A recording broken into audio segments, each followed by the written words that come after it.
Tiramaki wataranaha untukui amaparatewa.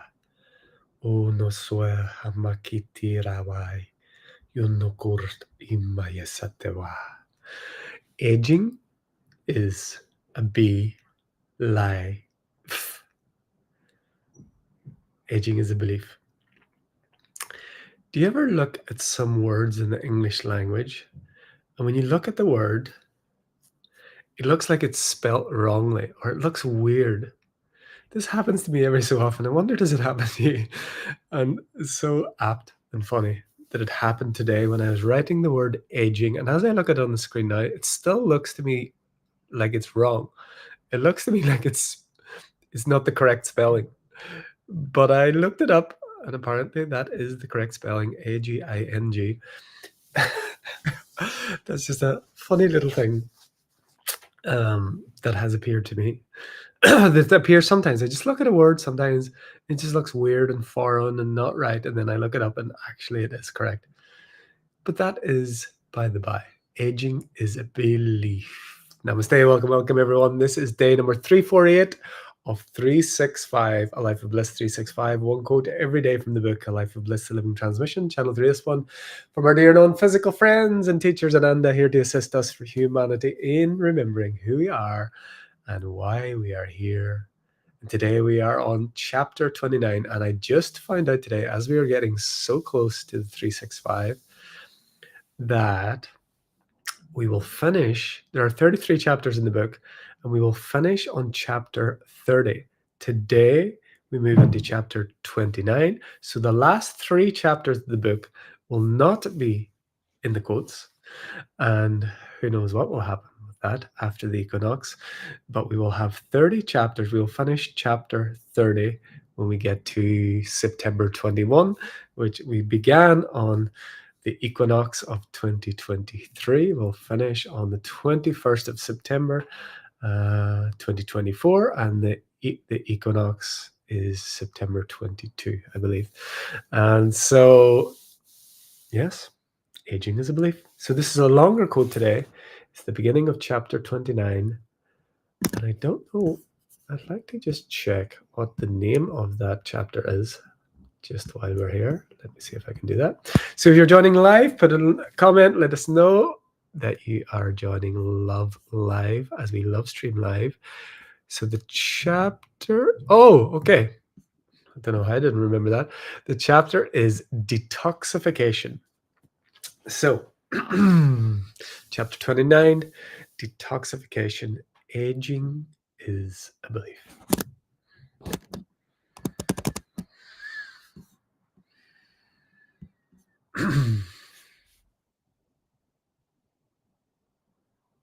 Day number 348. We wish to speak to you now of your sacred physicalized body. We wish to speak to you of your physicalized world. We speak to you of that which the human collective has co-created in a way that your bodies, as sacred, magical, and miraculous as they are, have been battered, have been distorted, have been mistreated and misaligned, have been filled with toxins, have been separated, have been judged, have in some cases been completely ignored. We wish to speak to you of this co-creation of your collective so that you may begin in earnest, dear one, to begin to align with the true frequency of your sacred body, your sacred physicalized form, and your sacred physicalized form of earth. For your world was designed to be a Garden of Eden. Your bodies were designed to last forever. Yet the toxins and the treatment that are offered internally and externally have meant that your bodies wear out somewhere between 50 and 80 years. This was not the divine blueprint. This is a human miscreation. You are here forever. Your body can be here forever, vibrant and alive. Aging is not inevitable. Aging is a belief. Your need for anything, for sustenance, is not a need. It is simply a belief. Wow. So there's so much there in that quote. Where do we even begin? So I have to go back through this. So in the detoxification, we know that this world is, and this detoxification that they talk about here is not just on the physical level, it's on a mental level, it's on an emotional level. This detoxification is on a physical, mental, and emotional level of the toxic thoughts, toxic emotions, toxic words, toxic water, toxic air, all of the physicalized realities. It's talking about on every level detoxification. So it's talking about how, with our bodies and our world, how we've co-created these miscreations. We've taken the perfection of all that is and qualified it with the imperfection, and qualified it with the toxification of the body, of the mind, of the earth. And we've done it mostly in ignorance, mostly unknowingly, and sometimes knowingly. I know early in this life, and for a lot of this life, I knowingly toxified my body and my word. And as we begin to remember that we're remembering, as we begin to become aware more fully and consciously, I say I was aware of doing it. It was just what you did. And the effects of that weren't apparent for some time. But all of the toxins that are in our physical, mental, and emotional space are human miscreation. They are our not knowing of who we are, our separation based philosophy, mentality, physicality, and our allowing of ourselves to take this natural world, take the perfection of the waters, the perfection of the food that has been provided for us, the perfection of the beautiful air and everything that is around us, and qualifying it with misaligned, misguided thought, toxifying with chemicals, um, with ideas, with lower vibrational emotion. And we are all in collaboration with this. And the idea is that there are good ones and bad ones, and that there are, the evil ones that are perpetrating this. Everything is one thing, as we talked about a lot in chapter 28. And those playing the dark roles and those playing the light roles are the one and the same. They're just playing the different poles and different aspects of the same thing. And so what is toxic? In truth, to the absolute, nothing is toxic, nothing is harmful, nothing can harm something that is in knowingness of itself. But when we forget that we are part of a whole, and then when we separate it and classify it out, that's when we have the experience of toxins. That's when we have the experience of toxic thought, toxic behavior, toxic chemicals, toxic water, toxic food, toxic environments. So it only happens within the sphere of separation. It only happens within the bubble that doesn't actually really exist, but is very real in experience to the separate human. So it is within that sphere of separation that detoxification takes place. In the absolute, there cannot be harm. In the absolute, there is no separation. In the absolute, we are always whole, holy, and perfect. We are always everywhere, everywhere, everyhow, every now, perfected, whole, because it is only within the sphere of separation that the qualification of that perfected energy is anything other than perfection. The dream within the dream, the bubble within the water, within that sphere, which is where in this dimension most of our experience is played out, except when we move into deep sleep, what we call those mini deaths every day. The detoxification takes place there. So we always offer to come from the place that everyone else is seeking to get to.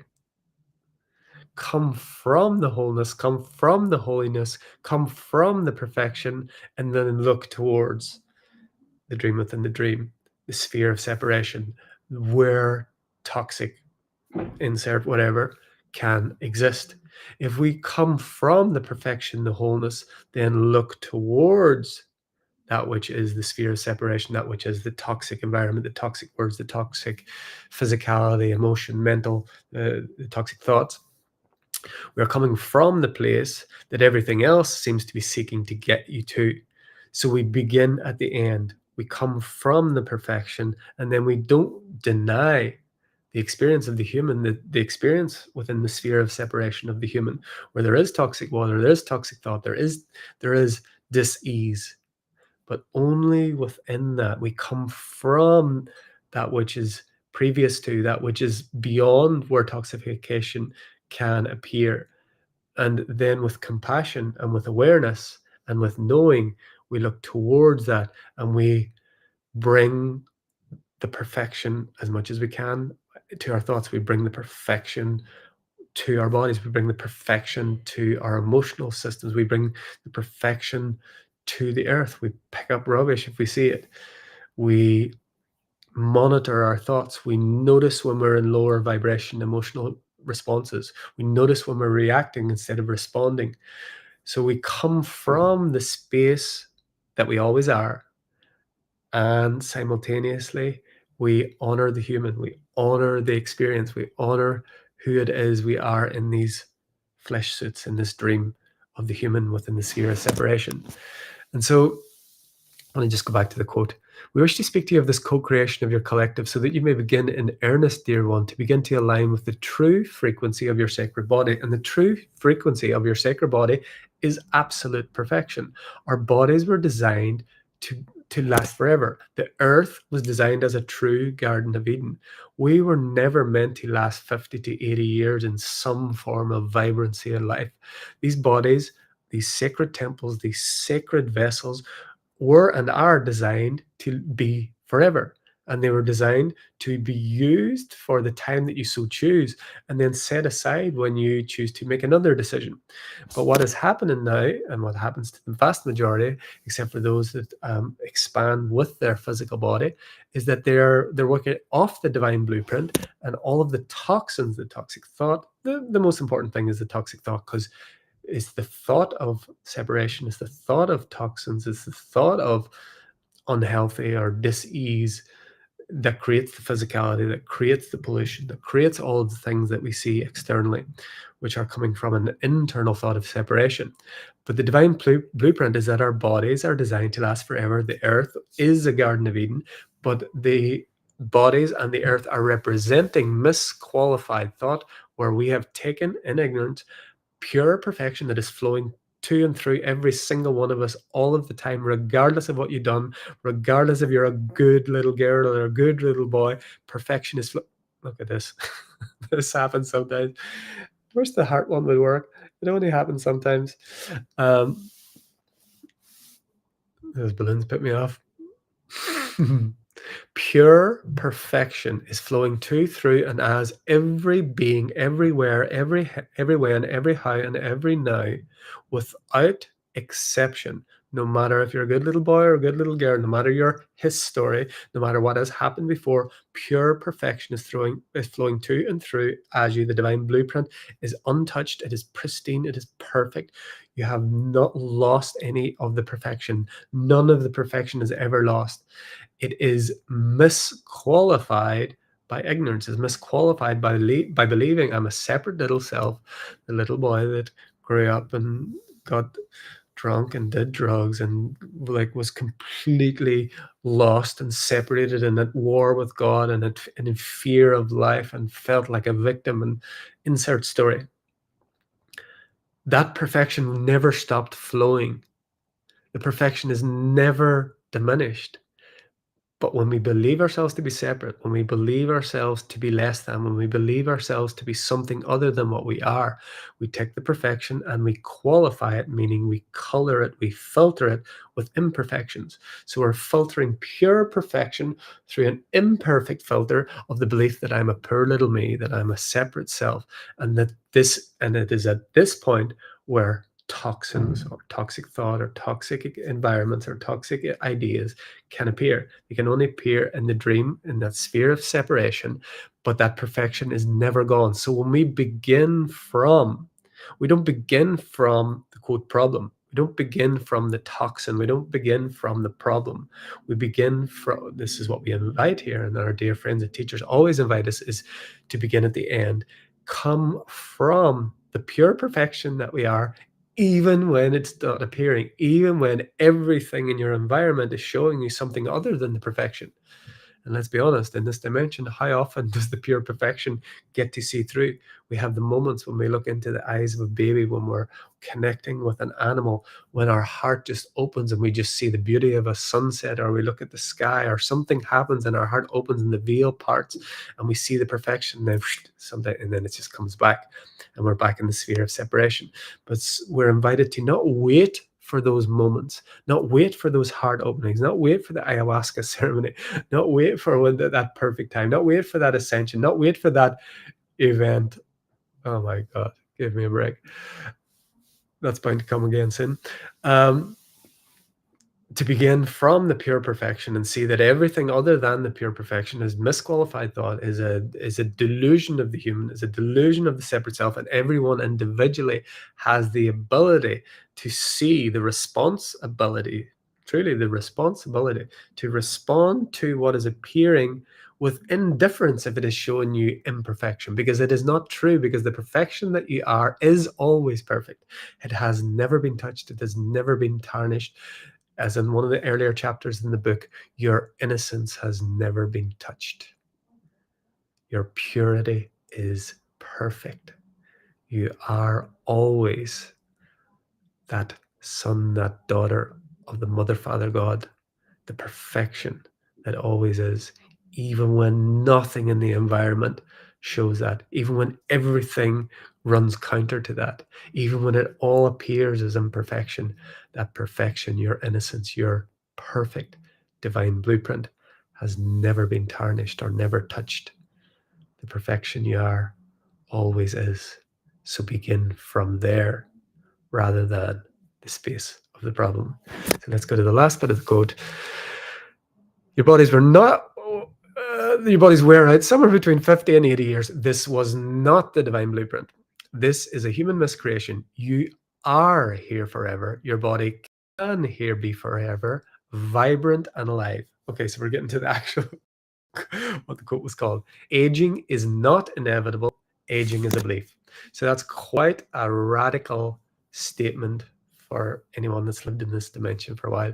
Aging is not inevitable. Aging is a belief. And I love, we've talked about it several times in this book, if you look at the word belief, inside the word belief, like so many English words, there's a little clue as to what is inside. In every belief, there is a lie. Every belief has got a lie inside of it. So aging is not inevitable. Is there anything inside inevitable that we've not looked at before? No, not popping out at this minute. Your need for, okay, here we go. Another quite radical statement. Your need for anything for sustenance is not a need. It is simply a belief. So a couple of radical statements, a couple of little challenges, contemplation, starting in chapter 29, the chapter on detoxification. Again, this is a broadening of detoxification, but we come back to this. Oh, battery's going to die. So we need to be quick. Let's drop into short sacred silence, drop everything. If the battery dies, you know what happens. We'll be in sacred silence. So I invite you to drop this contemplation, drop every word, drop all of the ideas, drop the trying to fix the problem from inside the sphere of separation and come from the pure perfection that is, as we drop the eyelids, drop the ideas, and allow what is to be what is, as what is.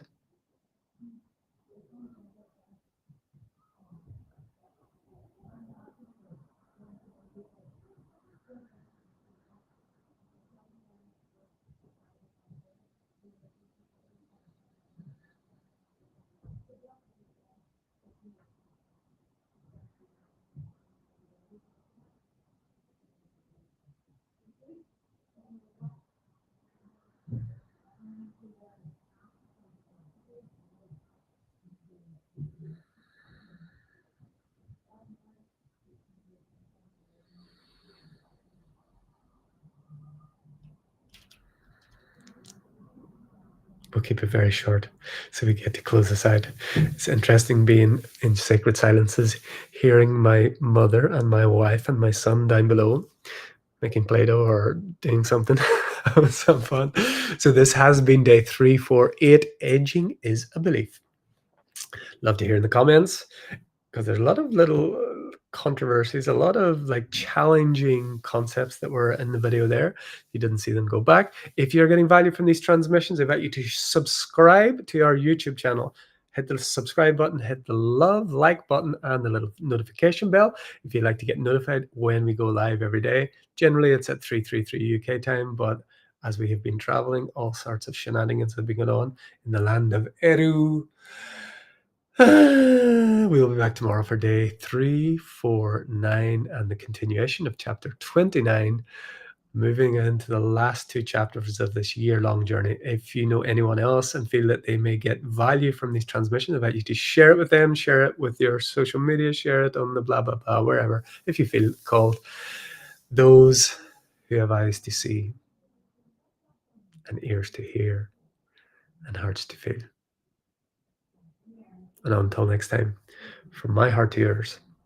The divine in me sees, loves, and honors the divine in you. Namaste.